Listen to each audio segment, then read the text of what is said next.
சிறுக சிறுக சேர்த்து அதுக்காக நிறைய கஷ்டங்கள் பட்டு அதுக்காக நிறைய விமர்சனங்களையும் தாண்டி பரவாயில்ல நம்ம ஜெயிக்கிறோன்னு ஃபேஸ் பண்ணி கடைசியாக ஜெயிச்சு இன்னைக்கு நின்று இருக்கோம். நேற்று தான் கிரகப்பிரவேசம் முடித்தோம். நேற்று நைட் அந்த வீட்டில் தூங்கியே ஆகணும்னு சொன்னாங்க. தூங்கிட்டு இன்னைக்கு காலையில் அப்படியே இந்த ஷோக்கு நாங்கள் காலையில் கிரகப்பிரவேசம் அன்னைக்கு இந்த வீட்டில் தூங்கணுமாங்க.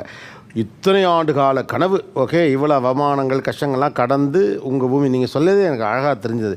கீழே பூமியிலேருந்து வானம் வரைக்கும் நம்மோட்டு தான் அப்படிங்கிற அந்த ஃபீல் இருக்குல்ல.